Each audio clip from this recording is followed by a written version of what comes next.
वसुदेवसुतं देवं कंसचाणूरमर्दनं देवकी परमानन्दं कृष्णं वन्दे जगद्गुरु। गुरुर्ब्रह्मा गुरुर्विष्णु गुरुर्देवो महेश्वर गुरुर्साक्षात् परब्रह्म तस्मै श्री गुरुवे नमः।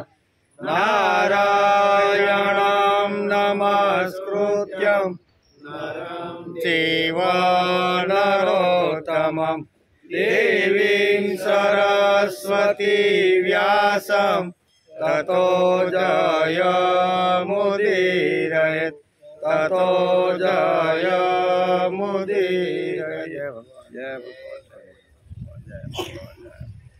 थोड़ो पवन से ढाढो पवन। 7मो श्लोक बरोबर ने। ठंडो पवन आवे तो कई तबियत बधानी हारी थाय कई। हाँ हाजा थई जाय।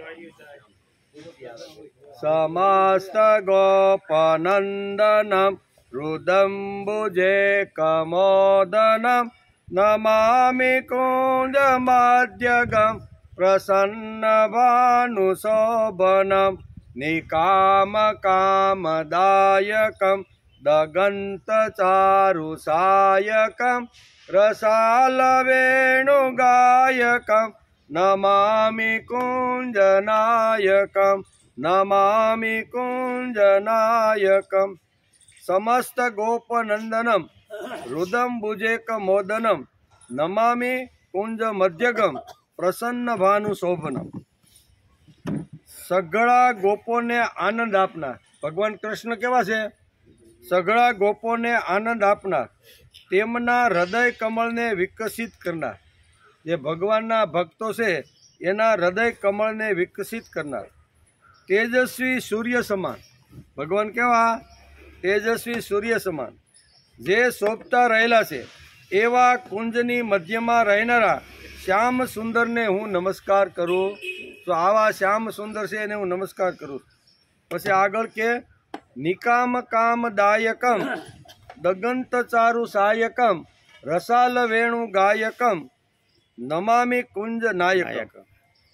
जे काम कलाओने सारी रीते पूर्ण करे छे, जेनी सुंदर दृष्टि बाणो जेवी छे, सुमधुर वेणु वगाड़ी गान करवावाळा ए कुंज नायक ने हूँ नमस्कार करूँ।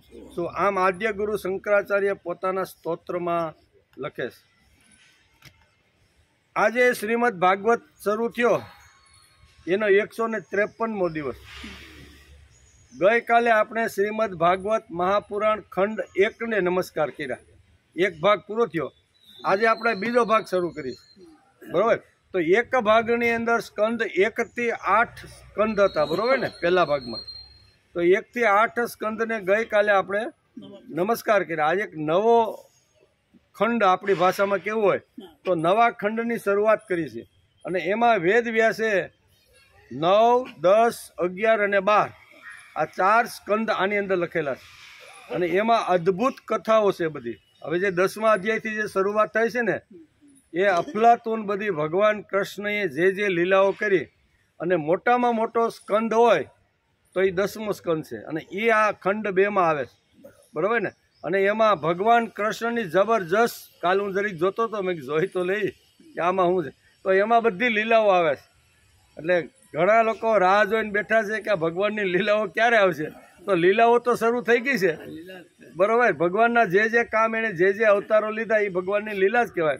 पण भगवान स्वयं पोते बाळ स्वरूप आवीने जे नानी उंमरमां जे लीलाओ करी छे ए आखी 10मा स्कंदमां वेद व्यासे बहुत सरस रीते एक एक प्रसंग આપણે જોતા જાઓ ને તો આપણે એમ થાય કે ભગવાન તમે કેટલી સરસ લીલાઓ કે એનો વિચાર આપણે આ ખંડમાં કરવાનો બરાબર ને।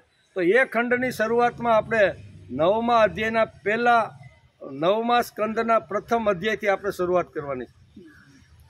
ગઈકાલે આપણે શ્રીમદ ભાગવતના મહાપુરાણ ખંડ 1 ભાગ 1 ને નમસ્કાર કર્યા. આજથી આપણે ખંડ 2 નો અભ્યાસ શરૂ કરવાના છીએ, બરોબર ને. પ્રથમ 8 સ્કંદનો અભ્યાસ કર્યો, હવે 9 થી 12 એ આ ભાગમાં આવશે.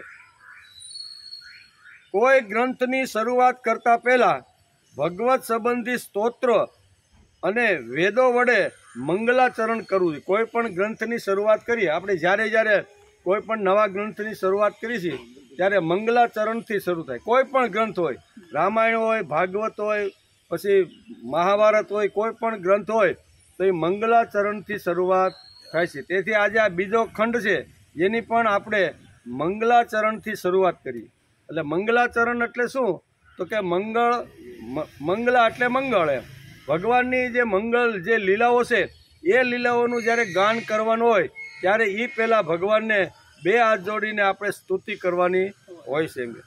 તેથી કોઈ ગ્રંથની શરૂઆત કરતા પહેલાં ભગવત સંબંધી સ્તોત્ર અને વેદો વડે મંગલાચરણ કરીને એને વંદન કરી અને પછી એ ગ્રંથની શરૂઆત કરવામાં આવે છે. તેથી આપણે રોજ શ્રીમદ ભાગવતની શરૂઆત કરતા પહેલાં સ્તોત્રો અને પદો ગાઈને ગ્રંથને રોજ આપણે નમસ્કાર કરીએ. આ સ્તોત્ર છે એ ભગવાનના નમસ્કાર છે કે આવા ગ્રંથની શરૂઆત કરી તો આપણે તો રોજ કોઈ પણ એકાદ સ્તોત્ર લઈ, બરાબર. પછી આપણે ભાગવતનો જે શું કહેવાય 10મા સ્કંદનો 73મા અધ્યાયનું સમતું રહેલું છે એ મનને થોડો સમય માટે 10 મિનિટ, 15 મિનિટ, અડધો કલાક માટે ભગવાનની અંદર એકાગ્ર કરી અને મનને પવિત્ર કરવાનો પ્રયત્ન કરવો જોઈએ. એટલે પહેલી વાત આ યોગેન ચિત્તસ્ય પદેન વાસા. મારે વાણીને જો પવિત્ર કરું, મનને પવિત્ર કરવા માટે ભગવાનની અંદર આપણે મનને જોડી દેવું. સાંસારિક બધા વ્યવહારો, બધા કામો થોડાક સમય માટે એને બધાને અળગા રાખી દેવાના કે ભાઈ 10 મિનિટ સુધી અમારા વ્યવહાર માટે બધા દરવાજા બંધ છે. મારા ધંધા માટે, મારી નોકરી માટે 10 મિનિટ, 15 મિનિટ કે અડધો કલાક જેની જેવી સમય અને શક્તિ એ પ્રમાણે આખા વિશ્વને ભૂલી અને ભગવાનની અંદર મન એકાગ્ર કરીએ તો મનની શુદ્ધતા અને મનની પવિત્રતા આવે. અને એકવાર જો મન પવિત્ર થઈ જાય, બરાબર ને, અને ભગવાનની મૂર્તિ એકવાર જો મનમાં બેસી જાય ને તો માણસ કાયમ માટેનો આવી રીતનો થાય. તેથી યોગેન ચિત્તસ્ય પદેન વાસા. બીજી વાત કીધી છે પદ, એટલે આપણે કહીએ ને ગાય, આપણે સવારના પોરમાં પ્રભાતિયા આપણે જે ગાતા ને એને પદ કહેવાય. એમ કે મારી વાણીને જો પવિત્ર કરવાની હોય તો ભગવાનના જે પ્રભાતિયા છે, બરાબર. પછી મીરાબાઈના પ્રભાતિયા હોય કે નરસિંહ મહેતાના પ્રભાતિયા હોય, એ સવારે આપણે જ્યારે હાથી ઉપર કે ગાડા ઉપર જ્યારે સવારમાં વહેલા 4-5 વાગે ખેતરે જતા હોય ત્યારે આ બધા લલકારતા હોય ને, એ જાગને તું જાદવા કૃષ્ણ ગોવાળિયા તુજ વિના દેનમાં કોણ જાશે. એ જાગને તું જાદવા દહીં તણા દહીં થરા ઘી તણા ઢેબરા કઢિયેલા દૂધ તે કોણ પીશે. માટે હે જાગને તું જાદવા કૃષ્ણ ગોવાળિયા તુજ વિના દેનમાં કોણ જાશે. રાહ કોણ જોશે? 360 ગો વાળ ટોળે મળ્યા વડો રે ગોવાળિયો કોણ થાશે. એ જાગને તું જાદવા યમુના ને તીરે વાલો બંસરી બજાવતો. યમુના ને તીરે વાલો ગૌધેન ચરાવતો.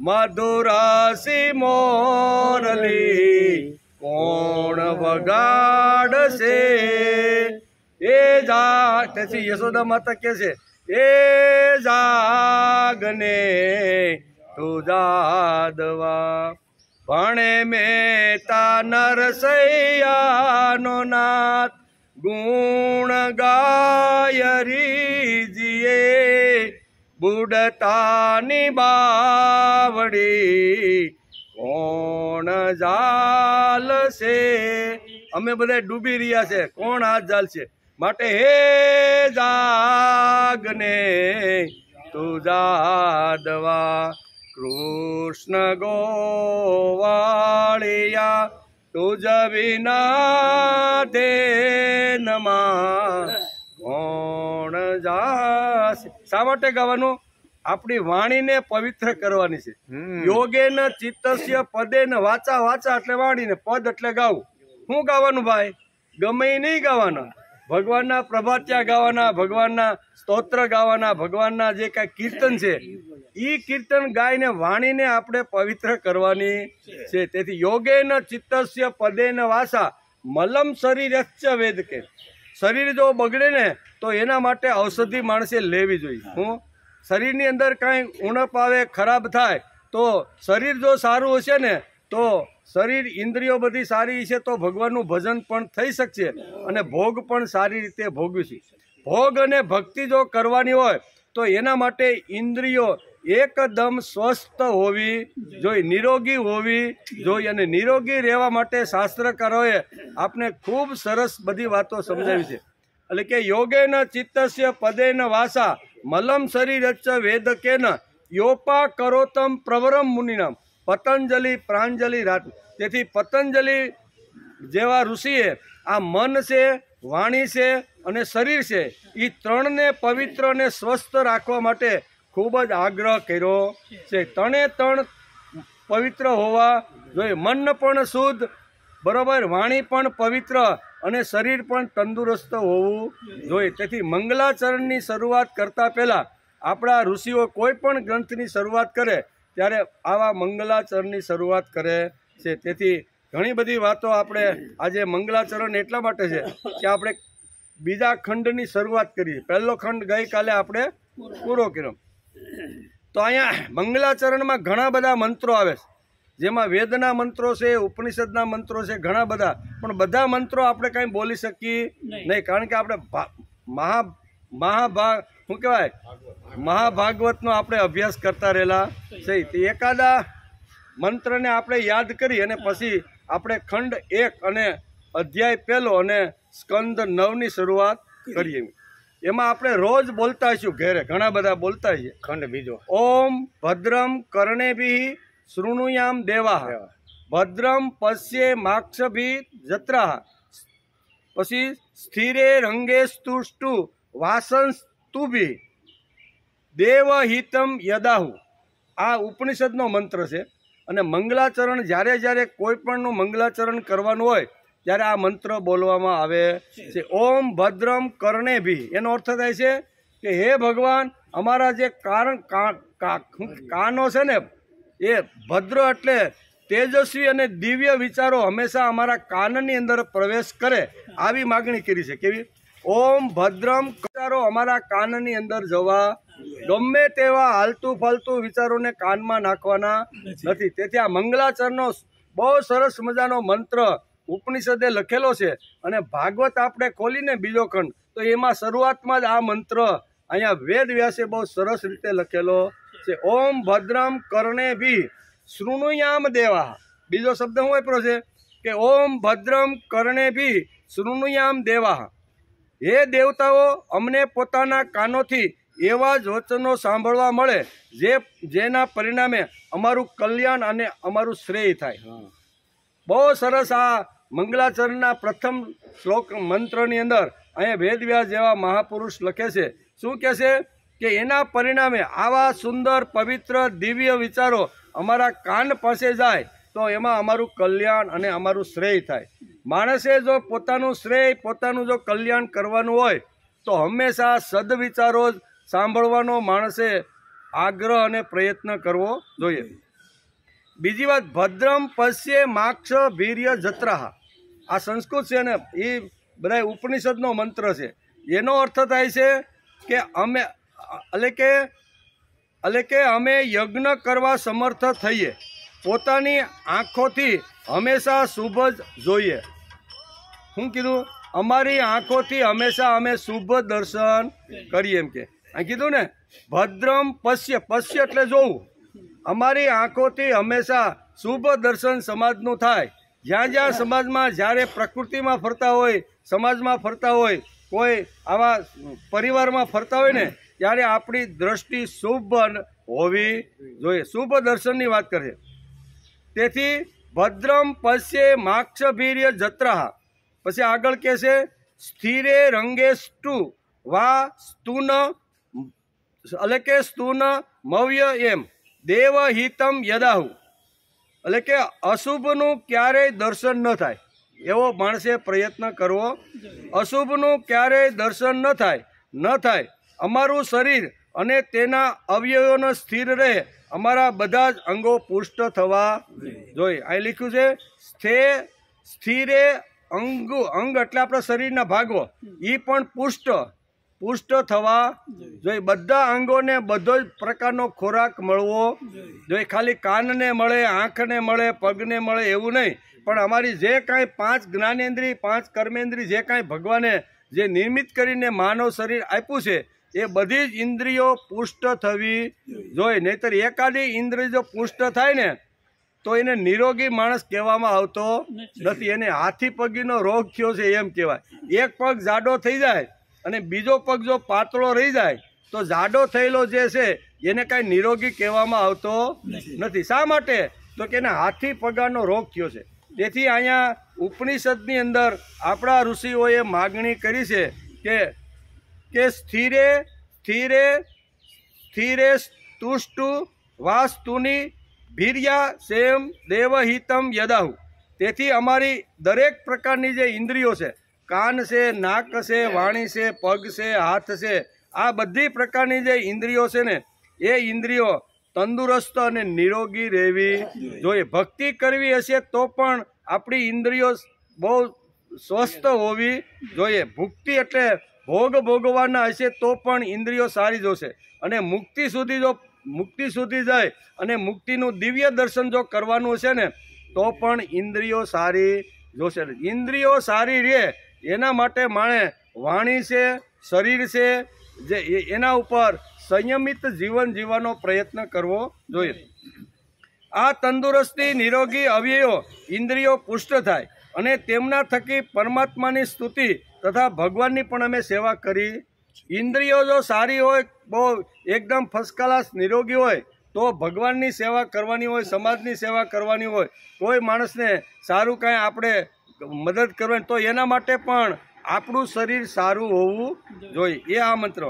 ભગવાન અમે આયુષ્યનો ઉપભોગ કરીએ એવું જીવન વિતાવીએ કે જે દેવતાઓ માટે હિત કરનારું હોય અને તેનો ઉપયોગ દેવ કાર્યમાં થઈ શકે. બહુ સરસ આ 2 મંત્રની અંદર બહુ સરસ રીતે મંગલાચરણની અંદર અહીંયા બહુ સરસ લખ્યું છે કે હે ભગવાન, અમે કેવા છીએ તો કે અમારું જીવન સારી રીતે વીતે અને દેવતાઓ માટે હિતનું કામ કરી શકીએ, તેનો ઉપયોગ દેવ કાર્યમાં વધારેમાં વધારે થાય. તેથી હે ભગવાન, અમારું જે મન છે, અમારી જે બુદ્ધિ છે, અમારી જે ઇન્દ્રિયો છે, એ બધી પુષ્ટ થવી જોઈએ. બધી જો પુષ્ટ હશે તો દેવના કાર્યો, ભગવાનના કાર્યો થઈ શકશે, નકર થઈ શકશે નહીં. મંગલાચરણનો આ મંત્ર છે, ઉપનિષદે ગાયેલું આ ગાન છે. તેથી ગ્રંથની શરૂઆતમાં આપણે આ મંત્રનું ઉચ્ચારણ કર્યું. કયા મંત્રનું? તો કે ઓમ ભદ્રમ કર્ણેભિ શૃણુયામ દેવાહ.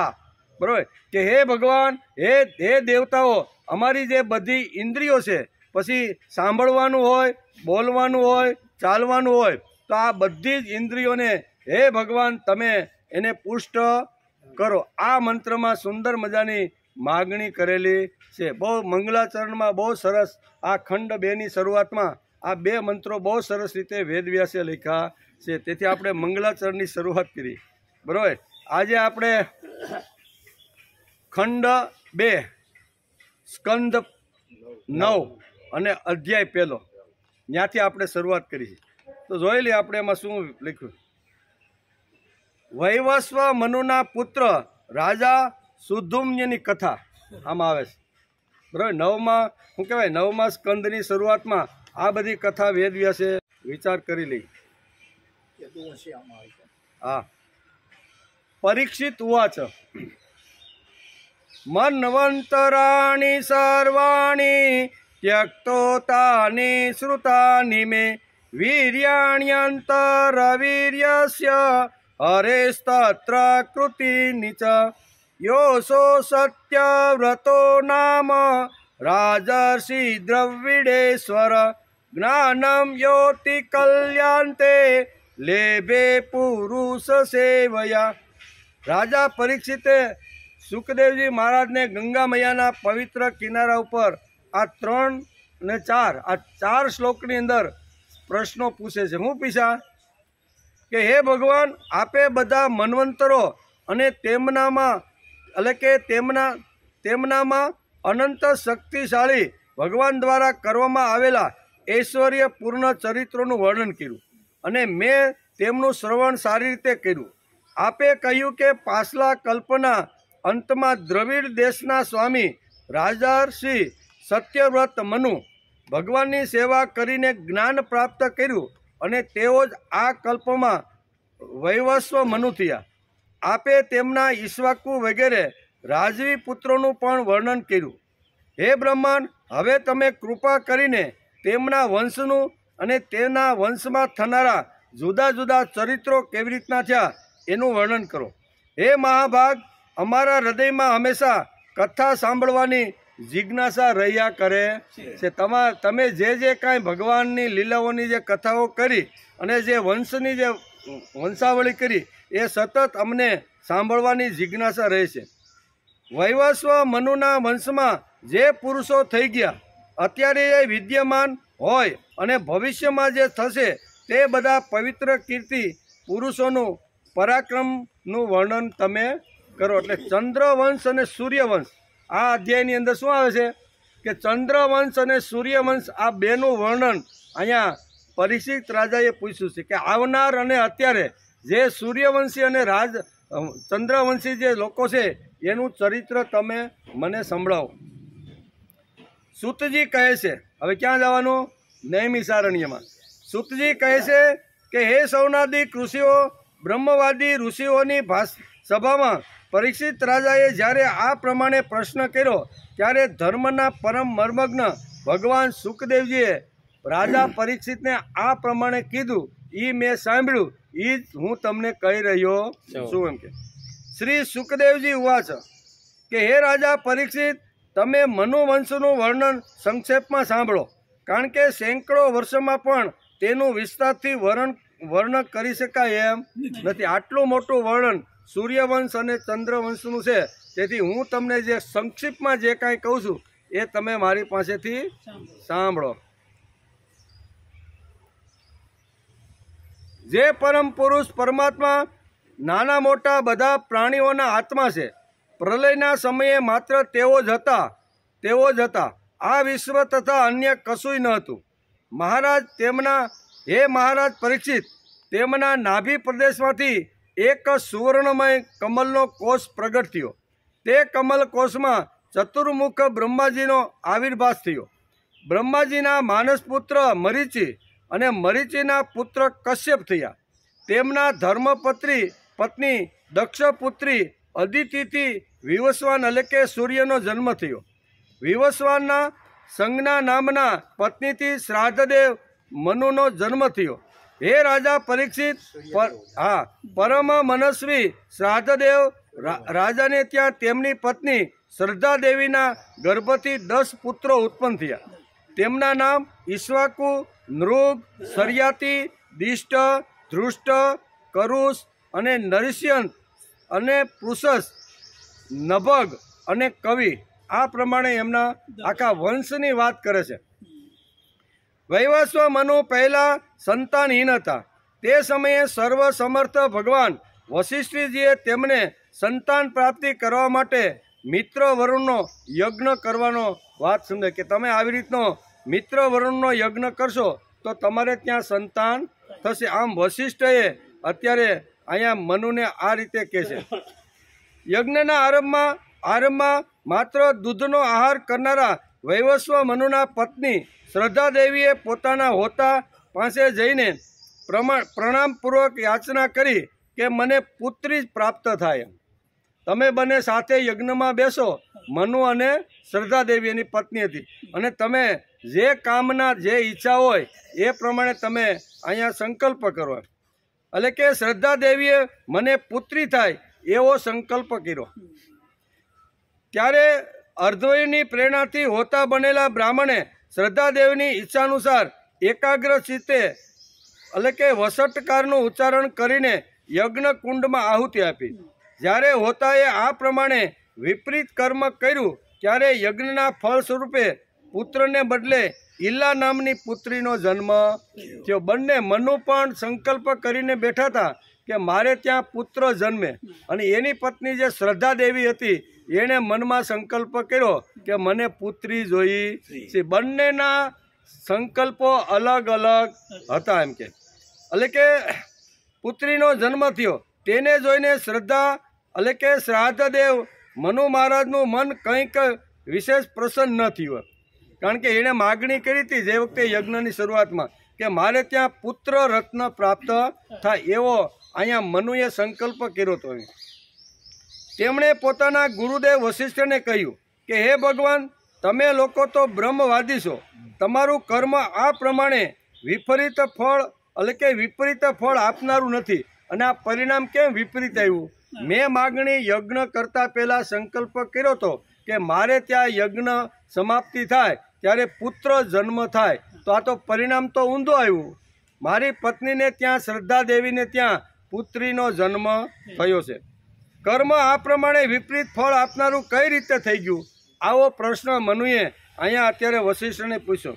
અરે આ તો મોટા દુઃખ ક્યારે અમે જોયું નથી. જેવો જેના માટે સંકલ્પ કરે, પુત્ર માટે કરે, વિત્ત માટે કરે, કોઈ ધ્યેય માટે કરે, તો જેવું સંકલ્પ એ પ્રમાણે ફળ મળતું હોય છે. એટલે વશિષ્ઠને કહે છે કે મેં સંકલ્પ કર્યો હતો કે આ યજ્ઞના માધ્યમથી મોટી ઉંમર થઈ ગઈ છે, અમારે ત્યાં પુત્રનું સંતાન નથી, તેથી અમારે ત્યાં પુત્ર થાય એવી અભિલાષા સાથે યજ્ઞની શરૂઆત કરી, અને પરિણામ ઊંધું આવ્યું. આમ અત્યારે કહે છે કે આનું કારણ શું? એમ વશિષ્ઠને અત્યારે મનુ પૂછે છે. તમારા લોકોનું મંત્ર જ્ઞાન તો પૂર્ણ છે. તમે આવી રીતના જે પુરોહિત એટલે કે વશિષ્ઠ પૂર્ણ તમે બધા શાસ્ત્રનો આવી રીતનો અભ્યાસ કરીને સારામાં સારો કર્મકાંડ કરો છો, પૂર્ણ છો.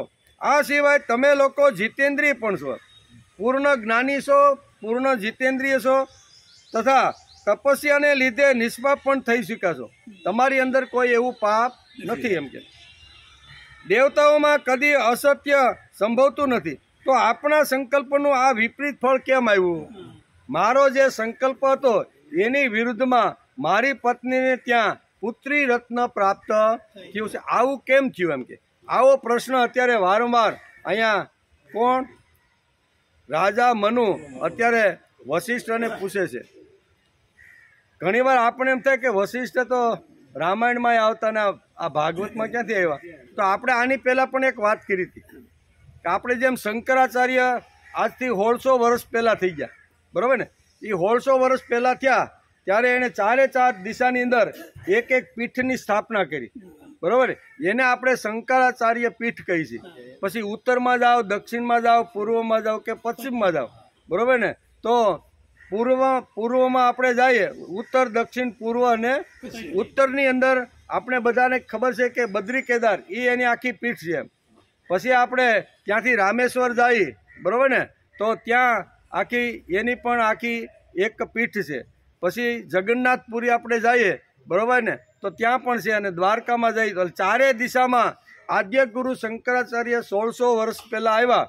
એણે કીધું કે મેં જે તત્વજ્ઞાન સમાજના અંતિમ માણસ સુધી લઈ જવાનો પ્રયત્ન કર્યો છે એ તત્વજ્ઞાન જીવંત રહે એના માટે 4 પીઠોની સ્થાપના કરી.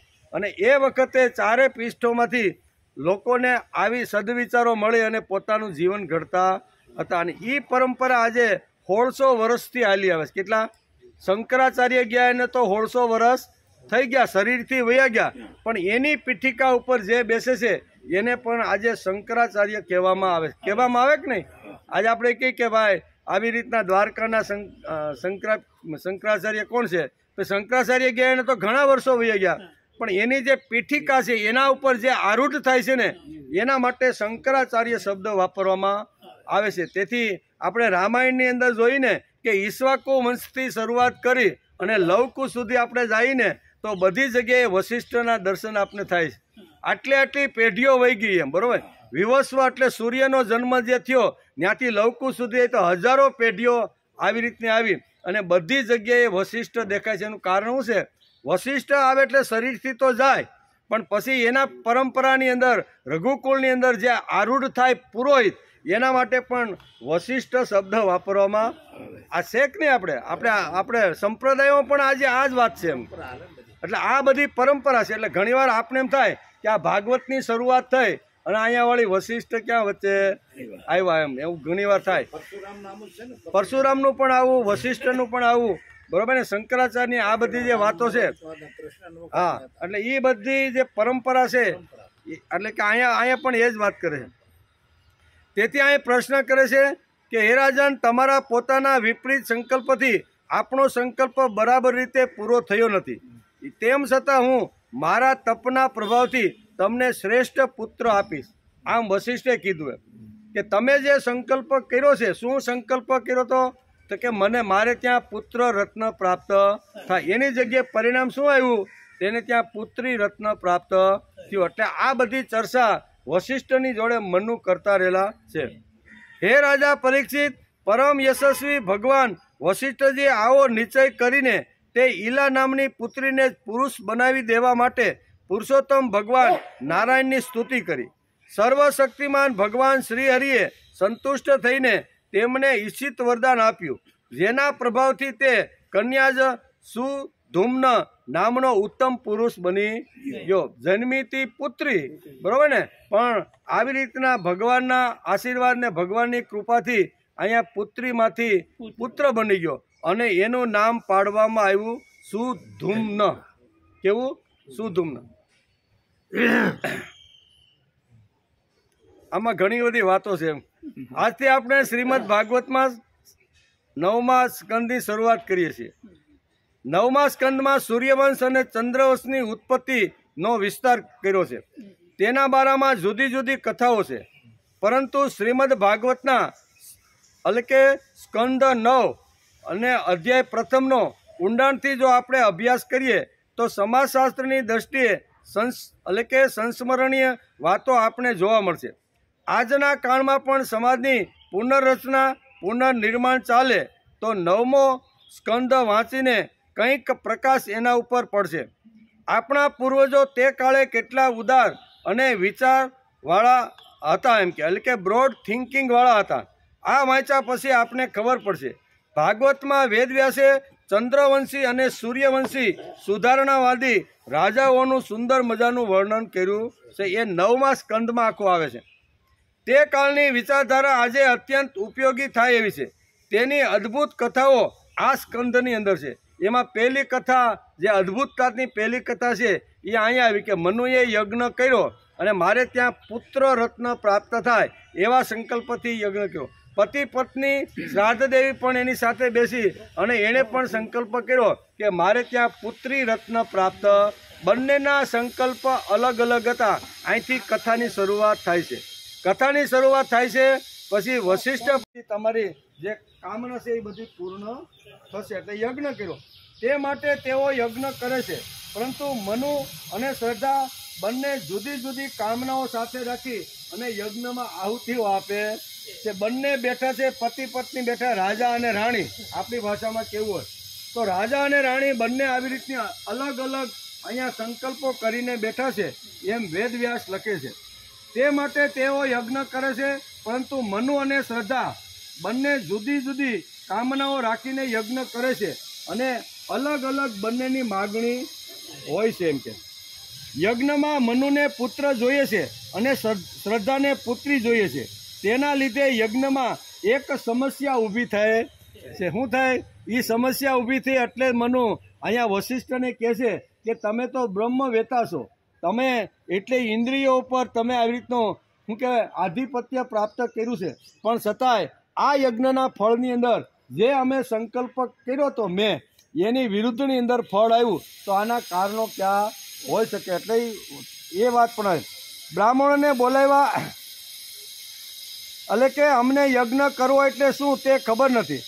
અમને એટલી જ ખબર છે કે યજ્ઞ કરવો એટલે એક મંડપ બાંધો, બ્રાહ્મણોને બોલાવવા અને યજ્ઞ કરાવીને તેમને દક્ષિણા આપી, એટલે કે આટલામાં આપણો યજ્ઞ પૂરો થાય છે. યજ્ઞ આટલા માટે આટલા પૂરતો નથી, આટલું તો કરવાનું જ, પણ એના કરતાં મનની કાંઈ કામના હોય, મનની કાંઈ ઈચ્છા હોય, મનની અંદર કાંઈ ઉણપ રહેતી હોય, અને એના માટે ભગવાન યજ્ઞ પુરુષ પાસે અહીંયા સંકલ્પ કરીને આપણે માગણી કરવાની હોય છે. એમ કે વેદવ્યાસ લખે છે કે મનુ અને શ્રદ્ધા યજ્ઞ કરે છે. યજ્ઞમાં એક માનસિક પ્રક્રિયા છે. કઈ ભાવના રાખીને યજ્ઞ કરીએ છીએ તેનું મહત્વ અહીં વેદવ્યાસે ભાગવતની અંદર સમજાવ્યું છે. કેવી કામના, કેવી ઈચ્છા, કેવો સંકલ્પ કે કેવી અભિલાષા રાખીને આ યજ્ઞ કરે છે એના ઉપર આ બધો આધાર છે. એમ કે છે સમજો કે પતિ પત્ની જુદી જુદી ભાવના રાખીને સત્યનારાયણની પૂજા કરે તો ભગવાને તેનું ફળ પણ જુદું જુદું આપવું પડે. બેમાંથી જેનો પ્રભાવ, જેનો ભાવ વધારે હોય એને ફળ પ્રાપ્ત થાય. બંનેના સંકલ્પ અલગ છે. અહીંયા પણ એ ઘટના વેદવ્યાસ લખે છે કે બંને અહીંયા શ્રદ્ધા દેવી અને મનુ બંને યજ્ઞમાં બેઠા છે, અને વશિષ્ઠ જેવા મહાપુરુષ એના હોતા છે. બાકીના બધા જે બ્રાહ્મણો મંત્ર બોલી અને બધી આહુતિઓ આપે છે. એટલે વેદવ્યાસ લખે છે કે યજ્ઞની અંદર જે પતિ પત્ની સાથે બેસી અને જે યજ્ઞની અંદર જે સંકલ્પ કરીને આહુતિઓ આપે છે એમાં કોનો પ્રભાવ વધારે છે એનું ફળ એને પ્રાપ્ત થાય છે. જેનો ઓછો પ્રભાવ હોય ડિલીટ થઈ જાય, નીકળી જાય, એની જે વધારે પ્રભાવી હોય ને એનું ફળ એને મળે છે. એટલે વેદવ્યાસ કહે છે કે મનુને પુત્રની અપેક્ષા હતી અને શ્રદ્ધા દેવીને પુત્રની અપેક્ષા. ભાવની અંદર અને આવી રીતના પ્રભાવની અંદર શ્રદ્ધા દેવી વધી ગયા, તેથી પુત્રની જગ્યાએ એને પુત્રી પ્રાપ્ત થઈ છે. એમ વેદવ્યાસ બહુ સરસ રીતે લખે છે. સમજો કે પતિ પત્ની જુદી જુદી ભાવના રાખીને જો કથા કરે તો જેમનો પ્રભાવ, જેનો ભાવ વધારે હોય તેવું તેને ફળ મળે છે. ભાગવતકાર વેદવ્યાસ લખે છે કે અહીંયા શ્રદ્ધા દેવીનો પ્રભાવ અને એનો ભાવ યજ્ઞની અંદર વધી ગયો, તેથી ભગવાને તેને એ ફળ આપ્યું કે તેને ત્યાં પુત્રી જન્મી, અને પુત્રીનું નામ એને ઈલા રાખી દીધું છે. મનુએ યજ્ઞ કર્યો, પણ મનુને પુત્ર અને શ્રદ્ધાને પુત્રી જોઈતી હતી. સમસ્યા ઊભી થઈ, યજ્ઞ પણ પૂરો થયું કે હવે કરવાનું. તેથી અહીં વશિષ્ઠની પાસે જાય છે અને એને સમજાવવાનો પ્રયત્ન કરે કે મેં આવી માગણી અથવા આવા સંકલ્પ સાથે યજ્ઞ કર્યો હતો, પણ પરિણામ આવું કેમ આવ્યું? એવો પ્રશ્ન આખો ઊભો કરે છે. યજ્ઞ પૂરો થઈ ગયા બાદ શ્રદ્ધાએ પુત્રી થઈ, પુત્ર નહીં, આવો પ્રશ્ન વશિષ્ઠ પાસે પૂછે છે. પુરોહિતોએ તપાસ કરી તો ખબર પડી કે શ્રદ્ધાની ભાવના પ્રભાવી હતી. એને બંનેનું ઇન્ટરવ્યુ લીધું કે તમે બંને યજ્ઞમાં બેઠા હતા ત્યારે તમારા મનની અંદર કેવા સંકલ્પ વિકલ્પ હાલતા. આ જે પુરોહિતો બ્રાહ્મણો તો બંનેને અલગ અલગ જગ્યાએ અલગ અલગ પ્રશ્નો પૂછીને બંનેને મનની અંદર કઈ વાત હતી બહાર કાઢવાનો પ્રયત્ન કર્યો. ત્યારે અહીંયા શ્રદ્ધા દેવીના મનની અંદર જે વાતો હતી ને એને પુરોહિતને સમજાવી દીધી કે મારી પ્રબળ ઈચ્છા એવી હતી કે મારે ત્યાં પુત્રી રત્ન પ્રાપ્ત થાય. એટલે પુરોહિતો કે છે, પુરોહિતોએ તપાસ કરી તો ખબર પડી કે શ્રદ્ધાની ભાવના પ્રભાવી હતી, તેથી તેમને ત્યાં પુત્રી રત્ન જન્મ્યું અને એનું નામ એને ઈલા રાખ્યું. શ્રીમદ ભાગવતમાં વેદવ્યાસે આ કથા બહુ સુંદર રીતે ચિત્રી છે. મનુને લાગ્યું આ ન ચાલે, આવું કાંઈ હાલે, મેં સંકલ્પ પુત્ર માટે કર્યો હતો અને મારે ત્યાં પુત્રી થઈ, આ હાલે નહીં, આ ન ચાલે. બ્રાહ્મણમાં પણ જુદા જુદા ભૌતિક શાસ્ત્રનો અભ્યાસ કરવાવાળા એ કાળમાં બ્રાહ્મણો હતા કે કાંઈ વાંધો નહીં, હવે યજ્ઞની અંદર પરિણામ જે આવવાનું હોય તો આવી ગયું, પણ હવે એનું શું કરવાનું? હવે આ પુત્રી રત્ન અહીંયા મનુ અને શ્રદ્ધા દ્વારા જે જન્મી છે, તો કાંઈ વાંધો નહીં, આપણી પાસે એટલું મોટું ડેવલપ થયેલું વિજ્ઞાન છે ને કે આપણે એને છોકરીમાંથી છોકરો બનાવી. બ્રાહ્મણો વિચાર કરવા લાગ્યા કાંઈ વાંધો નહીં, મનુની જે ઈચ્છા છે, અભિલાષા છે એ આપણે પૂર્ણ કરવી જોઈએ. આજના કાળના જેવા બ્રાહ્મણો હતા એ કાળના બ્રાહ્મણો વૈજ્ઞાનિક હતા. કેવા? એટલે આવી રીતે શારીરિક જો આપણે આજે ઘણીવાર કહીએ ને કે આજે સમાજની અંદર ડોક્ટરો ને વિજ્ઞાનીઓ ત્યાં સુધી પહોંચ્યા છે કે આખા શરીરને પણ બદલાવી નાખે.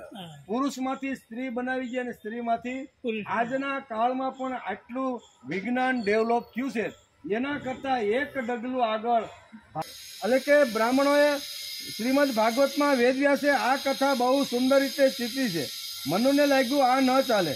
બ્રાહ્મણો પણ જુદા જુદા ભૌતિક શાસ્ત્રનો અભ્યાસ કરવાવાળા બ્રાહ્મણો હતા. એમણે સંશોધન કર્યું કે હવે આ ઈલા નામની જે કન્યા છે એને જો આપણે પુરુષ બનાવવાનો હોય તો આપણે એની કઈ પ્રકારની શસ્ત્રક્રિયા કરવી જોઈએ. બ્રાહ્મણો વિચાર કરવા લાગ્યા કે મનુને તો આપણે પુત્ર રત્ન આપવો છે, પણ હવે એની જાતિ આખી બદલી કાઢી, સ્ત્રીમાંથી પુરુષ એને સત્કર્મ કર્યું. એમાં તેમની બંનેની ભાવના જુદી જુદી હોય તો તેનું પરિણામ ધાર્યું ન આવે.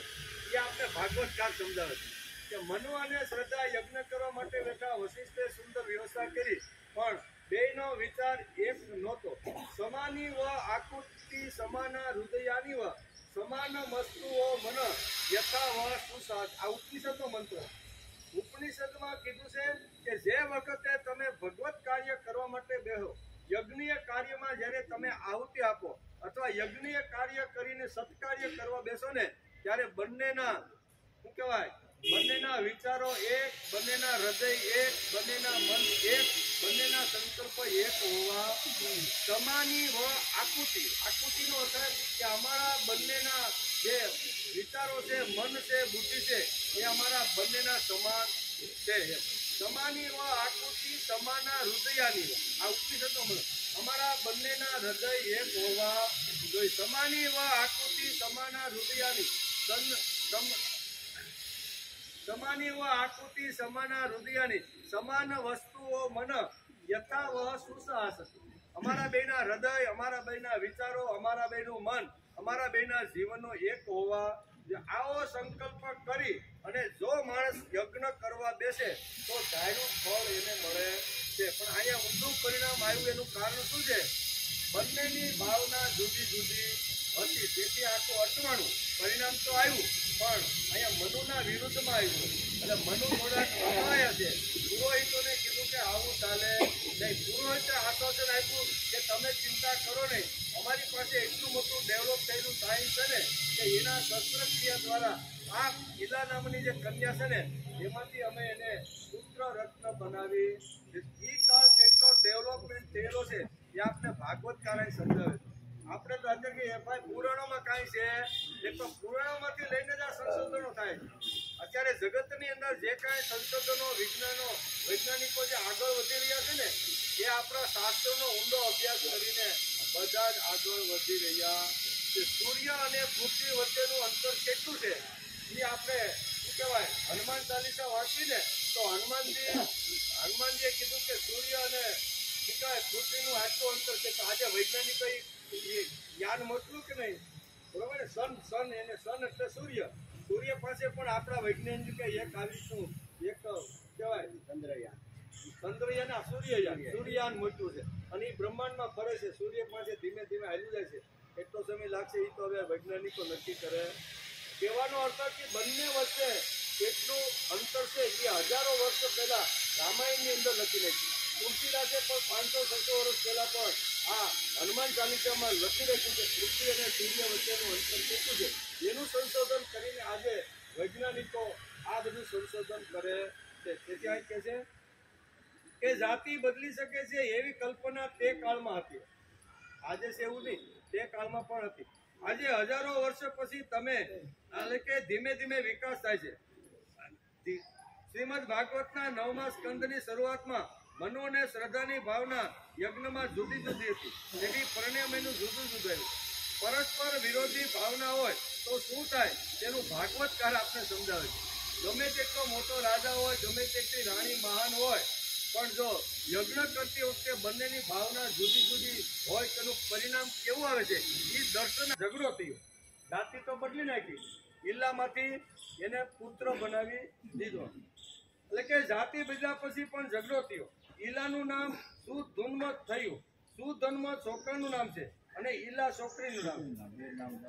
આજે કદાચ વૈજ્ઞાનિકો જાતિ બદલશે, પરંતુ તે કાળે લોકો કેટલા આગળ વધ્યા હતા તે વેદ વ્યાસ ના ભાગવત ની અંદર આપને જોવા મળે છે. તે વિચારવા જેવું છે, સમજવા જેવું છે કે કાળ કેટલો વિકસિત હતો. સ્ત્રી અને પુરુષ બનાવ્યા એ તો બની જાય. આજના કાળમાં પણ આજના વૈજ્ઞાનિકો અને ડોક્ટરો કહે છે કે આવું અમે કરી શકીએ છીએ, પણ એના કરતા એક ડગલું આગળ આપણું ભાગવત હતું. ભાગવતે તો ત્યાં સુધી લખ્યું છે કે 1 મહિનો પુરુષ અને 1 મહિનો આવું વિજ્ઞાન અત્યાર સુધીમાં શોધાણો નથી. એક જ માનો કે આપણે દરવાજાથી અહીંયા 9 વાગે આપણે એન્ટ્રી થતી હોય ત્યારે આપણે પુરુષ હોય અને અહીંથી 11:30 જ્યારે પૂરું થાય અને દરવાજાના બહાર નીકળે ત્યારે આપણે સ્ત્રી બની જાય તો કેટલું ખરાબ છે. તો આવું એ કાળમાં અહીંયા કરી બતાવ્યું કોને? અહીંયા અહીં કે છે ડોક્ટરો બ્રાહ્મણો એ વૈજ્ઞાનિકો એટલા ડેવલપ થઈ ગયેલા હતા કે આખી જાતિ તો બદલી, પણ જાતિ બદલી અને પછી એની અંદર એક આ મૂક્યું કે ભાઈ એક પુરુષ અને પુરુષમાંથી સ્ત્રી બનાવી શકાય છે. તેવા પ્રયત્નો આજના ડોક્ટર અને વૈજ્ઞાનિકો પ્રયત્ન કરે છે. તેમાં તેઓ કઈ અંશે સફળ પણ થયા છે. પણ ભાગવતમાં તો વેદ વ્યાસે એક અદ્ભુત કથા લખી છે. કેવી અદ્ભુત! આપણા મગજમાં ને બુદ્ધિમાં ન ઉતરે એવી પ્રથમ અધ્યાયની અંદર 9મા સ્કંદની અંદર આ કથા આવે છે. અદ્ભુત કથા લખી છે કે સુધન્મ અને ઈલાની કથા લખી છે. આ અદ્ભુત કથા છે. જાતિ બદલી શકાય ત્યાં સુધીની વાત તો સમજાય જાય તેવી છે, પણ ત્યાં સુધી તર્ક પણ હાલે અને બુદ્ધિ પણ હાલે. આ સમજાય છે કે જાતિ બદલાય ત્યાં સુધી આપણે બુદ્ધિ તર્ક લગાડીએ તો કે ભાઈ એવું તો આજનું વિજ્ઞાન કરી શકે છે, એ થયું હશે. પરંતુ અહીં ભાગવતમાં એવું નથી થયું. એક જ જીવ 1 મહિનો, એક જ જીવ 1 મહિનો પુરુષ અને એ જ જીવ 1 મહિનો સ્ત્રી. હવે કેવું અઘરું! પુરુષ પ્રદ્યુમન રહે છે અને બીજા મહિને સ્ત્રી. સાયન્સ વિજ્ઞાનનો કેટલો વિકાસ થયો છે તે ભાગવતના આ પ્રસંગ ઉપરથી આપને સમજાય. આજે ઘણા ડોક્ટર ભાઈ અમે તો આખી જાતિ બદલીએ એવી તાકાત અમારી અંદર છે, અમે આટલું વિજ્ઞાનને ડેવલપ કર્યું છે, વિકસિત કર્યું છે, તો એના કરતાં ભાગવત કેટલા ડગલા આગળ છે. તે કાળમાં એવું કયું રસાયણ હશે કે એક જ વ્યક્તિ સવારના કામ કરતી વખતે પુરુષ અને સાંજે સ્ત્રી બને? આવું કયું રસાયણ આ વશિષ્ઠે આ ઈલાને પાયું હશે? આ બધું કારણ કે ઈલા અહીંયા જયારે મનુએ બહુ જયારે જબરદસ્ત ક્રોધ છેડ્યો ને ફરિયાદ કરી ત્યારે અહીંયા પુરોહિતો કહે છે તમે શાંતિ રાખો, અમારી પાસે એટલી મોટી શસ્ત્રક્રિયાની એટલી મોટી ઔષધિ આ દુનિયામાં પડેલી છે, એ ઔષધિથી અમે આવી રીતનું કરી બતાવી. આજે પણ ઘણા કેમિકલ એવા નથી આવી ગયા કે એક ટીપું. વેદ વ્યાસ લખે છે કે ઈલા નામની કન્યા ઉત્પન્ન થઈ, બરોબર. પછી ક્રોધે થોડાક ભરાણા વશિષ્ઠને પૂછ્યું અને વશિષ્ઠ પાસે અત્યારે મનુ જાય છે અને રાજા પરીક્ષિતને અત્યારે ગંગા નદીના કિનારા ઉપર અત્યારે સુખદેવજી મહારાજ કહે છે. શું કહે છે? સુખદેવજી મહારાજ કહે છે કે હે રાજા પરીક્ષિત, અમારા વૃદ્ધ પિતામાં ભગવાન વશિષ્ઠએ તેમની આ વાત સાંભળીને જાણી લીધું કે હોતાએ વિપરીત સંકલ્પ કર્યો છે. તેથી તેમણે વૈવસ્વ મનુને કહ્યું કે હે રાજન, તમારા હોતાના વિપરીત સંકલ્પથી આપણો સંકલ્પ બરાબર રીતે પૂરો થયો નથી. તેમ છતાં હું મારા તપના પ્રભાવથી તમને આ કન્યામાંથી હું શ્રેષ્ઠ પુત્ર બનાવી દઈશ. આવી અત્યારે વાત કરી. હે પરીક્ષિત, પરમ યશસ્વી ભગવાન વશિષ્ઠજીએ આવો નિશ્ચય કરીને તે ઈલા નામની પુત્રીને જ પુરુષ બનાવી દેવા માટે પુરુષોત્તમ ભગવાન નારાયણની સ્તુતિ કરી. સર્વશક્તિમાન ભગવાન શ્રી હરિએ સંતુષ્ટ થઈને તેમને ઈશિત વરદાન આપ્યું, જેના પ્રભાવથી તે કન્યા જ સુધન્મ નામનો ઉત્તમ પુરુષ બની ગયો. એમ હે મહારાજ, એકવાર રાજા સુધન્મનું સિંધુ, કારણ કે હવે એને થોડીક અગવડ થઈ, કારણ કે 1 મહિનો સ્ત્રી અને 1 મહિનો પુરુષ એટલે ક્યાંય જઈ શકાય નહીં, આવું બધું થવા લાગ્યું. એટલે એણે વિચાર કર્યો કે હવે કરવાનું શું, કે હવે આ રાજમાં રહેવાય નહીં. તેથી હે મહારાજ, એકવાર રાજા સુધન્મ સિંધુ દેશના ઘોડા ઉપર સવાર થઈ પોતાના મંત્રીઓ સાથે શિકાર કરવા માટે વનમાં ગયા. ત્યાં સુંદર ધનુષ્ય અને પરમ અદ્ભુત બાણો લઈને કવચધારી વીર સુધન્મ કુમાર હરણોનો પીછો કરવા લાગ્યા. ઉત્તર દિશામાં બહુ આગળ નીકળી ગયા.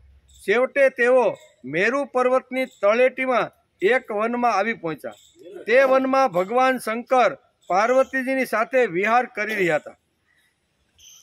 તેમાં પ્રવેશ કરતા જ વીરશ્રેષ્ઠ સુદ્ધુમને જોયું કે હું સ્ત્રી થઈ ગયો છું, કારણ કે 1 મહિનો સ્ત્રી અને 1 મહિનો પુરુષ. હું સ્ત્રી અને ઘોડો પણ સ્ત્રી થઈ ગયો. કેવો જે ઘોડા ઉપર બેસીને ફરતા હતા, ઘોડો પણ આવી રીતનો સ્ત્રી થઈ ગયો.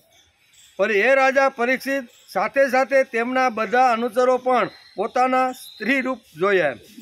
તે બધા એકબીજાનું મોં જોવા લાગ્યા. તેમનું ચિત્ત ઘણું ઉદાસ થઈ ગયું કે હું થાવ એ તો બરોબર છે, એ તો વશિષ્ઠજી અને પુરોહિતની કૃપાથી આખી જાતિ બદલી નાખી, પણ આ ઘોડો ને મારી સાથે આવ્યા છે એનું હું એમ. આવો વિચાર અત્યારે સુધમ્ય કરવા લાગ્યો કે આ આશ્રમની અંદર, જે આશ્રમમાં અમે પ્રવેશ કરી રહ્યા છે એની જ અંદર કોઈ આવી ચમત્કારિક આવી રીતની વાતો હોવી જોઈએ, નહીતર હું બદલું એ તો બરોબર જ છે.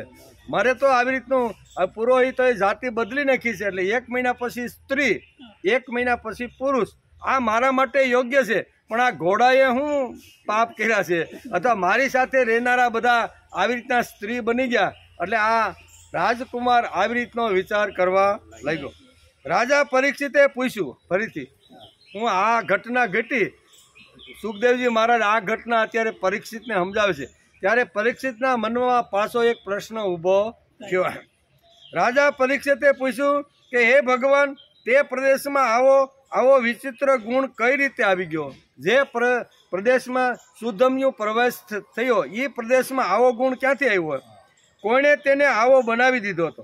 તમે કૃપા કરીને મારા આ પ્રશ્નનો ઉત્તર આપો, કેમ કે મને ઘણું જ કુતૂહલ થયું છે કે સુધમ્ય સ્ત્રી થાય એ બરોબર છે, પણ આ બધાય ઘોડો ને બધા સૈનિકો ને બધા થઈ ગયા, આ મને સમજાતું નથી. આવો પ્રશ્ન પરીક્ષિત રાજાએ સુખદેવજી મહારાજને પ્રશ્ન પૂછ્યો છે. શ્રી સુખદેવજી કહે છે કે હે રાજા પરીક્ષિત, એક દિવસ ભગવાન, હવે અહીંયા આ બધા આવી રીતના શા માટે બની ગયા એની કથા અત્યારે સુખદેવજી રાજા પરીક્ષિતને સંભળાવે છે કે હે રાજા પરીક્ષિત, એક દિવસ ભગવાન શંકરના દર્શન કરવા માટે મોટા મોટા તપસ્વીઓ, મોટા મોટા ઋષિઓ પોતાના જ તેજથી દિશાઓને અંધકાર રહિત કરતા તે વનમાં ગયા. તે સમયે અંબિકા દેવીનું વસ્ત્ર થોડુંક ખસી ગયું. ઋષિઓને ઓચિંતા આવેલા જોઈને તેઓ અત્યંત શરમાઈ ગયા અને તુરત જ ભગવાન શંકરના ખોળામાંથી ઉઠીને વસ્ત્રો સરખા કરવા લાગ્યા. પરીક્ષિત રાજાને સમજાવતા સુખદેવજી મહારાજ કહે છે કે ભગવાન શિવજી આવી રીતના એકાંતમાં હતા, ઋષિઓ બધાને મળવા માટે આવ્યા, અને એ વખતે અહીંયા કહે છે કે એનું વસ્ત્ર થોડુંક અહીંયા એટલે કે હલી ગયું, એટલે એ સરખું કરવા માટે ઊભા થયા. ઋષિઓએ પણ જોયું કે ભગવાન ગૌરીશંકર અત્યારે વિહાર કરી રહ્યા છે, તેથી તેઓ ત્યાંથી પાછા ફરી ગયા કે અત્યારે આ બંને શંકર ભગવાન અને પાર્વતી વિહાર કરી રહ્યા છે, એટલે અત્યારે અમારે ત્યાં જવાય નહીં. દર્શનાર્થે આવેલા જે ઋષિઓને આવી રીતના હતા એ બધા ત્યાંથી પાછા વળી ગયા અને ભગવાન નરનારાયણના આશ્રમમાં ગયા. અહીંથી ક્યાં ગયા? નરનારાયણના આશ્રમમાં ગયા. તે જ સમયે ભગવાન શંકરે પોતાના પ્રિય ભગવતી અંબિકાને પ્રસન્ન કરવા માટે કહ્યું કે મારા સિવાય જે કોઈ પણ પુરુષ આ સ્થાનમાં પ્રવેશ કરશે તે સ્ત્રી બની જશે એમ. કારણ કે પરીક્ષિત રાજાનો પ્રશ્ન શું હતો કે આ હતો કે અહીંયા સુધમ્યુ સ્ત્રી બને એ તો સમજી શકાય એવી વાત છે, પણ આ બધા ઘોડી સહિત બધા આવી રીતના થઈ ગયા. એનું કારણ શું છે? તો એનું કારણ આ છે, ભગવાન શિવજી અંબિકા એટલે કે પાર્વતીના ઘણા બધા નામ છે, એ માયલું એક નામ એટલે અંબિકા. એ કે આવી રીતના જ્યારે અહીંયા વિહાર કરતા હતા, ઋષિઓના દર્શન કરવા માટે આવ્યા અને થોડુંક વસ્ત્ર હટી ગયું, સરખું કરવા માટે ઊભા થયા. શંકર ભગવાને જોયું અને એને એમ થયું કે આ વાત તો બરાબર નથી, ઋષિઓને મારા દર્શન કર્યા વગર ચાલુ જવું પડ્યું, તેથી અહીં શ્રાપ આપી દીધો. હું આપ્યો કે આ આટલા વિસ્તારની આજુબાજુના વિસ્તાર અને મારા રહેઠાણની આજુબાજુ જો કોઈ આવશે ને તો એ બધી સ્ત્રી બની જશે, એમ કે આવો શ્રાપ એને આપી દીધો, એટલે કે એ બધી સ્ત્રી બની જશે. ઋષિઓ પણ જોયું કે ત્યાંથી નરનારાયણના આશ્રમમાં ગયા. તે સમયે ભગવાન શંકરે પોતાના પ્રિય ભગવતી અંબિકાને પ્રસન્ન કરવા માટે કહ્યું, આ સ્થાનમાં પ્રવેશ કરશે તે સ્ત્રી બની જશે. હે રાજા પરીક્ષિત, ત્યારથી પુરુષો તે સ્થાનમાં પ્રવેશ કરતા નથી. હવે સુધુમ્ન સ્ત્રી બની ગયો હતો, તેથી તેઓ પોતાના સ્ત્રી બની ગયેલા અનુચરોની સાથે એક વનથી બીજા વનમાં વિચરણ કરવા લાગ્યા. હવે કાયમ માટે સ્ત્રી અને એક વનથી બીજા વનમાં આ સુધુમ્ન વિચરવા લાગ્યા. તે સમયે શક્તિશાળી બુદ્ધે જોયું કે મારા આશ્રમની પાસે ઘણી બધી સ્ત્રીઓથી વીંટળાઈને એક સુંદર સ્ત્રી જઈ રહી છે. તેમણે તે સ્ત્રીને પ્રાપ્ત કરવાની ઈચ્છા કરી. તે સુંદર સ્ત્રીએ પણ ચંદ્રના પુત્ર બુદ્ધને પતિ બનાવવાની ઈચ્છા વ્યક્ત કરી. ત્યાર પછી બુદ્ધ દ્વારા આ સ્ત્રીથી પુરુરુવા નામનો પુત્ર ઉત્પન્ન થયો છે. આવી કથા વેદવ્યાસે ભાગવતની અંદર લખી છે. હા, એને ત્યાં પુત્ર, અને એનું નામ હતું પુરુરવા. એમ પુરુરવા નામનો પુત્ર ઉત્પન્ન થયો. આ પ્રમાણે મનુપુત્ર રાજા સુધન્મ સ્ત્રી બની ગયો. સાંભળવા મળે છે કે તેમણે તે સ્થિતિમાં પોતાના કુળ પુરોહિત વશિષ્ઠજીનું સ્મરણ કરી લીધું. સુધમ્નની આવી દશા જોઈને વશિષ્ઠના હૃદયમાં કરુણાવશ અત્યંત દુઃખ થયું. તેમણે સુધુમ્નને ફરીથી પુરુષ બનાવવા માટે ભગવાન શંકરની આરાધના કરી. ભગવાન શંકર વશિષ્ઠ પર પ્રસન્ન થયા. હે પરીક્ષિત, તેમણે વશિષ્ઠની અભિલાષા પૂરી કરવા અને પોતાની વાણીને પણ સત્ય રાખવા આ પ્રમાણે કીધું. હે વશિષ્ઠ, તમારો આ યજમાન 1 મહિના સુધી પુરુષ રહેશે અને 1 મહિના સુધી સ્ત્રી. આ વ્યવસ્થા પ્રમાણે સુધમ્ન ઈચ્છાનુસાર પૃથ્વીનું પાલન કરે. આ પ્રમાણે વશિષ્ઠના અનુગ્રહથી વ્યવસ્થા પ્રમાણે અભિષ્ટ પુરુષ તત્વનો લાભ મેળવીને સુધન કુમાર પૃથ્વીનું પાલન કરવા લાગ્યા. પરંતુ પ્રજા સુધમને પસંદ કરતી નથી કે 1 મહિનો સ્ત્રી અને 1 મહિનો આ રાજકુમાર, એટલે પ્રજા એનો તિરસ્કાર કરી દીધો. પાલન કરે, પરંતુ સુધમને પ્રજા પસંદ કરતી ન હતી. તેમને ત્યાં 3 પુત્રો થયા, ઉત્કલ, ગય અને વિમલ. હે રાજા પરીક્ષિત, તેઓ બધા દક્ષિણ દેશના રાજા બન્યા. પછી કેટલોક કાળ વીતતા વૃદ્ધાવસ્થા આવવાથી પ્રતિષ્ઠાનપુરના અધિપતિ સુધુમ્નજીએ પોતાના પુત્ર પુરુરવાને રાજ્ય સોંપી સ્વયં તપ કરવા માટે વનની અંદર પ્રયાણ કર્યું. આટલી કથા વેદવ્યાસે પ્રથમ અહીંયા અધ્યાય અને સ્કંદ 9ની અંદર અહીંયા આખું ચંદ્રવંશ અને સૂર્યવંશનું વર્ણન કરતા વેદવ્યાસે આ બધી વસ્તુ લખી છે. અને રાજા પરીક્ષિતે અહીંયા આ પ્રશ્ન પૂછ્યો હતો કે સૂર્યવંશ અને ચંદ્રવંશના રાજાઓ કેવી રીતના હતા અને એની આગળ પાછળની કેવી રીતની, એ બધી વાતો અહીંયા 42 શ્લોકની અંદર સુંદર મજાની લખી છે. ઇતિ શ્રીમદ ભાગવતે મહાપુરાણે પારમહંસ્યા સંહિતાયા 9મા સ્કંદે ઈલોપાખ્યાને પ્રથમોધ્યાય. 9મા સ્કંદ અંતર્ગત ઈલા ઉપાખ્યાનનો પહેલો અધ્યાય સમાપ્ત થયો. પહેલા અધ્યાયની અંદર આટલી સુંદર કથા આવી છે. સુંદર કથામાં કઈ વાત હતી તો કે આપણે આગળ જોયું કે મનુ અને શ્રદ્ધા આ બહેનો રાજા અને રાણી ઘણા સમય પછી પુત્ર રત્ન પ્રાપ્ત થયું નથી. તેથી વશિષ્ઠને કહે છે કે મોટી ઉંમર થઈ ગઈ છે, અમને પુત્ર રત્ન પ્રાપ્ત થાય એના માટે કંઈક ઉપાય બતાવો. વશિષ્ઠે યજ્ઞ કરવાની સલાહ આપી અને સંકલ્પ કરાવ્યો. બંનેના સંકલ્પ અલગ અલગ હતા, એટલે જેનો પ્રભાવ અને જેનો ભાવ વધારે એ પ્રમાણે એને ફળ પ્રાપ્ત થાય છે. તેથી અહીંયા શ્રદ્ધાનો ભાવ અને આવી રીતનો પ્રભાવ વધારે હતો, તેથી ઈલાના કન્યા થઈ, એનું નામ ઈલા રાખ્યું. વશિષ્ઠ પાસે જઈ અને મનુ કહે છે કે આ મને યોગ્ય લાગ્યું નથી, આમાં કંઈક કરો.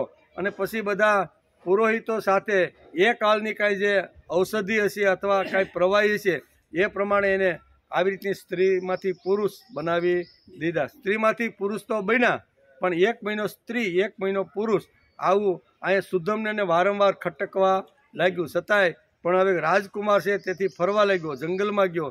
અહીંયા ભગવાન શિવજીનો શ્રાપ હતો તેથી સ્ત્રી બની ગયો.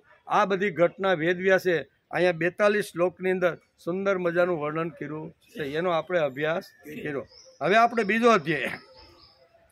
બીજા અધ્યાયમાં મનુના પૃષદ્ગ્રહ વગેરે 5 પુત્રોનો વંશ, કારણ કે આખા વંશ પૂછે. ચંદ્રવંશ અને સૂર્યવંશની અહીંયા શરૂઆતમાં આ ભાગવતકાર વેદવ્યાસ લખે છે અને સુખદેવજી મહારાજને રાજા પરીક્ષિત આ પ્રશ્ન કરે છે.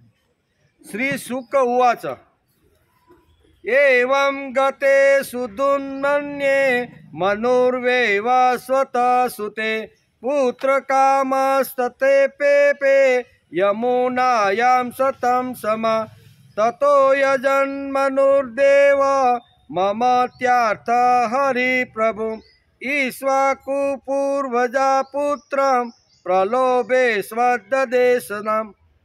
શ્રી સુખદેવજી મહારાજ કહે છે કે હે રાજા પરીક્ષિત, આ પ્રમાણે જ્યારે સુધૂમનો તપ કરવા માટે વનમાં ચાલ્યા ગયા ત્યારે વૈવસ્વ મનુએ પુત્રની કામનાથી યમુના કિનારે 100 વર્ષ સુધી તપ કર્યું. 100 વર્ષ. આગળ આપણે જોયું ને કે બ્રહ્માજીની આયુષ્ય કેટલી, તો બહુ લાંબી. એમ આપણે અહીં નારદની કાલે આપણે વાત કરતા હતા કે નારદ શુભ સમાચાર લઈને આવ્યા બ્રહ્માજીની પાસે કે તમારે ત્યાં પૌત્ર રત્ન પ્રાપ્ત થયું છે. તો કે આલો કે જન્મનું સૂતક લાગે, નાહવા માટે બાથરૂમમાં ગયા, બાથરૂમમાંથી બહાર નીકળ્યા તા તો નારાયણ કરતા પાછા નારદ આવ્યા અને કે તમારે ત્યાં જે પુત્ર જન્મો હતો ને એના રામની હાથે એનું મૃત્યુ થઈ ગયું છે. કાંઈ વાંધો નહીં, મૃત્યુનું સોસ લાગ્યું તો પાછા બાથરૂમમાં. આ કહેવાનો અર્થ કે અહીંયા બ્રહ્માજી ખાલી સ્નાન કરવા માટે જાય છે, અહીંયા રાવણનો જન્મ થાય છે, મોટો થાય છે, સીતાનું હરણ કરે છે, રાવણનું યુદ્ધ થાય છે કેટલો સમય, અને એટલા મોટી ઉંમરનો થાય છે ત્યાં સુધી હજી બાથરૂમમાંથી બ્રહ્માજી હજી બહાર નીકળ્યા નથી. એટલે આ બધી ઘટના એ કાળની જે કાંઈ ગણતરી છે, સમય ગણતરી, તો એ પ્રમાણે છે આ કે 100 વર્ષ સુધી આવી રીતનું અહીંયા મનુએ તપસ્યા યમુના નદીના કિનારા ઉપર કરી છે એવું ભાગવતકાર લખે છે. માટે સર્વશક્તિમાન ભગવાન શ્રી હરિની આરાધના કરી અને પોતાના જેવા 10 પુત્ર પ્રાપ્ત થાય, જેમાં સૌથી મોટા ઈશ્વાકુ હતા. તે મનુ પુત્રોમાંથી એકનું નામ હતું પૃષગ્ર. ગુરુ વશિષ્ઠએ તેમને ગાયોની રક્ષા કરવા માટે નિયુક્ત કર્યા કે આપણા રાજની અંદર જેટલી ગાયો અને ગૌશાળા છે એનું રક્ષણ તમારે કરવાનું છે. આમ યુવરાજ તરીકે ગાયોના રક્ષણ કરવા માટે પૃષુર્ધને આપ્યું. એમ તેથી તેઓ રાત્રિના સમયે જ બહુ જ સાવધાનીથી વીરાસનમાં બેસી રહેતા અને ગાયોની રક્ષા કરતા હતા. એક દિવસે રાતના વરસાદ વરસી રહ્યો હતો. તે વખતે ગાયોના ટોળામાં એક વાઘ ઘૂસી ગયો.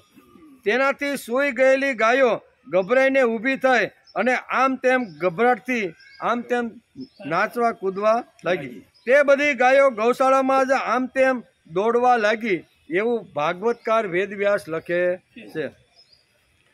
બળવાન વાઘે એક ગાયને પકડી, એમ કારણ કે ગૌશાળામાં વાઘ ઘૂસી ગયો, એક ગાયને પકડી તે ખૂબ જ ભયભીત થઈને બરાડા પાડવા લાગી. તે ગાયનું બરડવું સાંભળીને પૃષગ્ર ગાય પાસે દોડી આવ્યો અને વશિષ્ઠે તેને ગૌશાળામાં ગાયોનું રક્ષણ અને ગાયોની સંભાળ રાખવા માટે મૂક્યો હતો. તેથી કે આ જવાબદારી તો મારી છે. તેથી દોડતો જે ગાયને વાઘે પકડ્યો હતો ત્યાં દોડતો આવ્યો. એક તો ઘોર રાત્રિનો સમય હતો અને બીજી બાજુ ઘનઘોર વાદળા હોવાથી તારા પણ દેખાતા ન હતા. તેમણે હાથમાં તલવાર ઉઠાવીને અજાણતા જ ખૂબ જ જોરથી તલવાર વડે ગાયનું માથું કાપી નાખ્યું. તેઓ એવું સમજ્યા કે આ વાઘ છે અને વાઘ ગાયને મારવા માટે તરાપ કરી રહ્યું છે એમ સમજીને ગળું કાપ્યું. પણ ગળું કોનું કપાઈ ગયું? ગાયનું.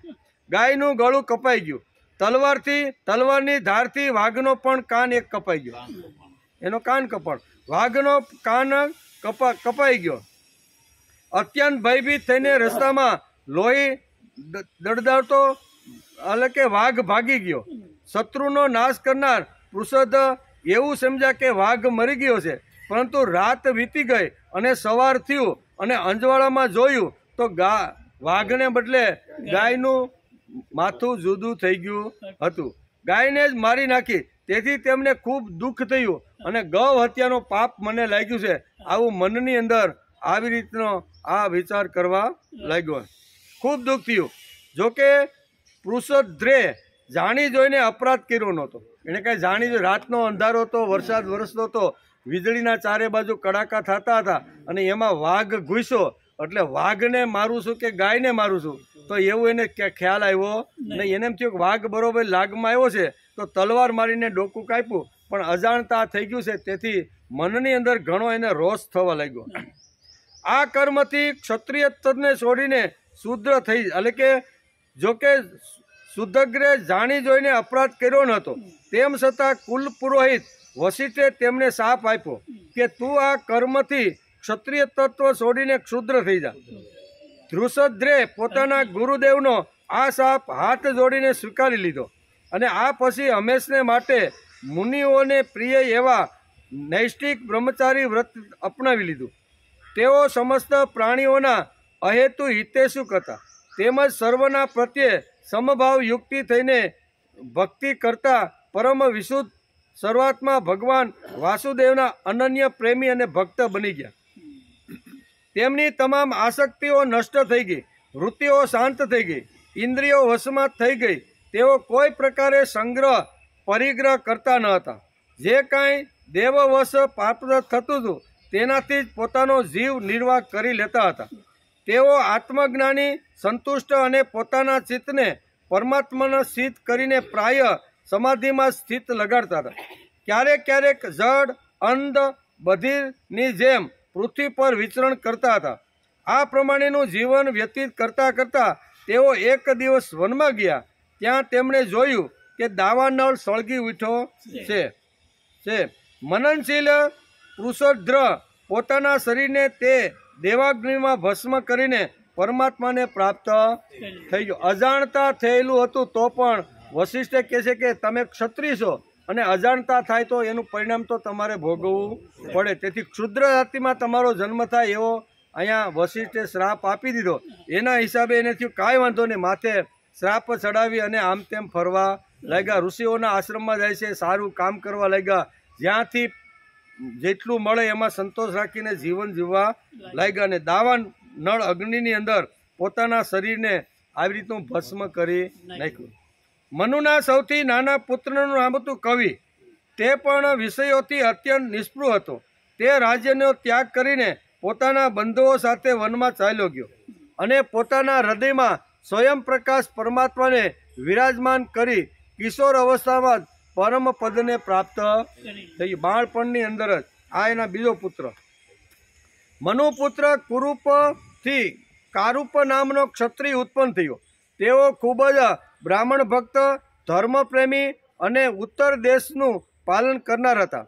ધૃષ્ટતા એટલે કે ધ્રાષ્ટ્ર નામના ક્ષત્રિયો થયા. છેવટે તેઓ આ શરીરથી બ્રાહ્મણ બની ગયા. નૃગનો પુત્ર થયો સુમતિ, તેનો પુત્ર ભૂતજ્યોતિ અને ભૂતજ્યોતિનો પુત્ર વસુ થયો. વસુનો પુત્ર પ્રતિક અને પ્રતિકનો પુત્ર ઓગવાન થયો. ઓગવાનના પુત્રનું નામ ઓગવાન જ હતું. તેને એક ઓગવતી નામની પુત્રી પણ હતી, જેનો વિવાહ સુદર્શન સાથે થયો. મનુપુત્ર નરિષ્યતના ચિત્રસેન, તેમના વૃક્ષના મિઢવાનના કુર્ચ અને તેમના ઇન્દ્રસેન નામના પુત્ર થયા. ઇન્દ્રસેનના વિતહોત્ર તેમના સત્યશ્રવાના અને ઉરુશ્રેવા નામના દેવદત્ત નામના પુત્ર, આખા અગ્નિવેશ્ય નામના પુત્ર થયા, જે સ્વયં અગ્નિ દેવ જ હતા. આગળ જતા તેઓ કાનિન અને મહર્ષિ જાતુર્કન્યા નામે પ્રસિદ્ધ થયા. હે રાજા પરીક્ષિત, બ્રાહ્મણોનો અગ્નિ વેશ્યામન ગોત્ર તેમનાથી ઉદ્ભવ્યું છે. આ પ્રમાણે નરિષ્યંતના વંશનું વર્ણન મેં તમને કર્યું. હવે દિષ્ટનો વંશ કેવો છે તે તમે મારી પાસેથી સાંભળો. આ અત્યારે બધા વંશનું વર્ણન અત્યારે કરી રહ્યા છે કે હવે પછીનો વંશ કેવો છે તેનું માગ્યું. દિષ્ટના પુત્રનું નામ નાભાગ હતું. કેવું? નાભાગની કથા બહુ સરસ ભાગવત કાર્યમાં લખી. દિષ્ટના પુત્રનું નામ નાભાગ હતું. આ તે નાભાગથી જુદા છે, જેમનું હું આગળ વર્ણન કરીશ. તે પોતાના કર્મને લીધે વૈશ્ય થઈ ગયો. તેનો પુત્ર થયો ભલનંદ અને તેનો વસ્ત્રપ્રીત થયો. વસ્ત્રપ્રીતનો પ્રાંશુ અને પ્રાંશુનો પુત્ર થયો પ્રમતિ. પ્રમતિનો અનંતી, ખત્રી, સાક્ષુત, એ આવી રીતના અનેક વંશાવળી છે.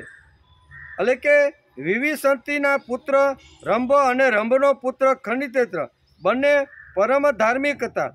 તેમનો પુત્ર કરણધમ અને કરમધનનો અવિકસિત, બરાબર, એની વાર્તા પણ આવે છે, કરમધનનો અવિકસિત.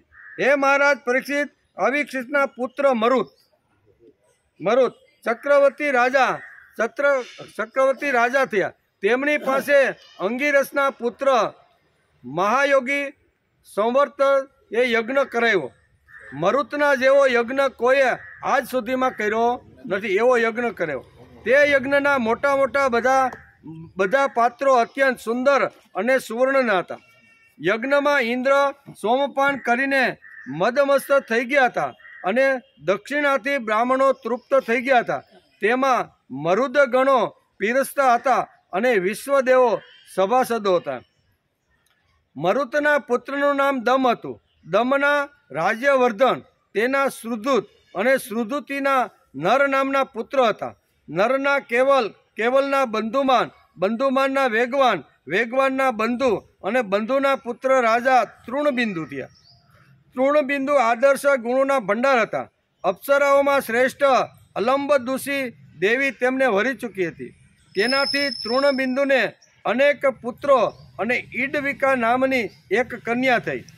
મુનિવર વિશ્રવાને તેમના પિતા પુલત્સ્યજી પાસેથી શ્રેષ્ઠ વિદ્યા પ્રાપ્ત કરીને ઈડવિડા સાથે લગ્ન કર્યા અને તેમના પુત્ર રૂપે લોકપાલ કુબેરજી ઉત્પન્ન થયા.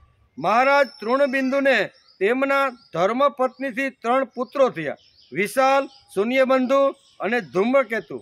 તેમનામાંથી રાજા વિશાલ વંશવૃદ્ધ કરનાર હોય તેમણે વૈશાલી નામનું નગર વસાવ્યું. વિશાલના હેમચંદ્રના ધ્રુમાક્ષના સંયમના 2 પુત્રો થયા, કૃશાસ અને દેવસ. કૃશાસના પુત્રનું નામ સોમદત્ત હતું. તેણે અશ્વમેઘ યજ્ઞ દ્વારા યજ્ઞપતિ ભગવાનની આરાધના કરી અને યોગેશ્વર સંતોનો આશ્રય લઈને ઉત્તમ ગતિ પ્રાપ્ત કરી. સોમદત્તનો પુત્ર સુમતિ થયો અને સુમતિના જન્મેજય થયા. આ બધા તૃણબિંદુની કીર્તિને વધારનાર આ વિશાલવંશી રાજાનું મેં તમને વર્ણન કર્યું. આ બધું વર્ણન આપણા તો માથા ઉપરથી જાય જ ને. આપણા આટલા બધા નામ કેવી રીતે યાદ રાખવાના?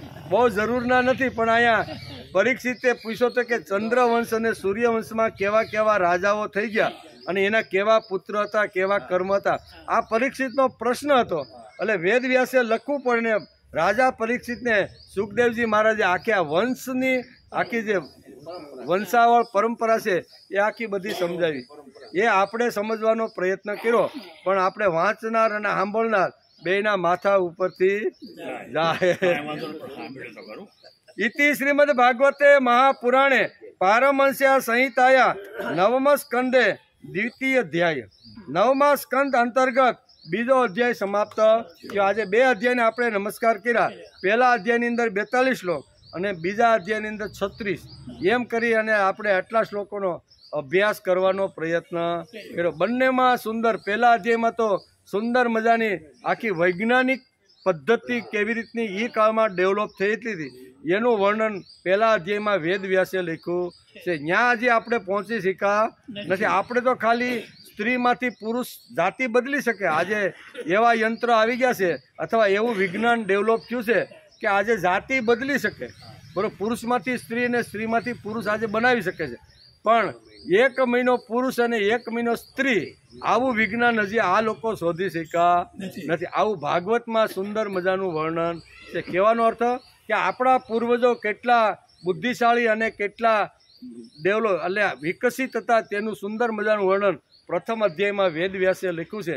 અને એમાં શું કહેવાય, પ્રદ્યુમ્ન અને ઈલા નામના આ 2 જે સ્ત્રી પુરુષની જે વાત છે એનું પણ સુંદર મજાનું વર્ણન કર્યું છે. બાકીના બીજા અધ્યાયની અંદર આખા વંશ પરંપરાની આવી છે કે મનુના કયા પુત્ર ને કેટલા પુત્ર ને એના પછીનો કયો વંશ ને એનું બધાનું વર્ણન કર્યું છે. તેથી આજે આપણે 2 અધ્યાયને નમસ્કાર. ખંડ બીજો, આપણો ખંડ બીજો શરૂ થઈ ગયો છે આજથી, બરોબર ને?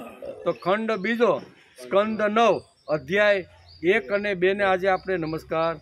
આવતીકાલે આપણે જ્યારે આવશું ત્યારે ત્રીજો અધ્યાય, ત્રીજા અધ્યાયમાં મહર્ષિ ચવનની કથા આવે. ચવન ઋષિ આપણે જે થઈ ગયા ને, ચવન અને સુકન્યાનું ચરિત્ર અને રાજા સરિયાતીનો વંશ, આ બે કથાઓ ભાગવતકારે બહુ સરસ. ચવન ઋષિની કથા તો અદ્ભુત કથા વેદવ્યાસે લખી છે. એનો વિચાર આપણે આવતીકાલે, આપણે ક્યાં ઉતાર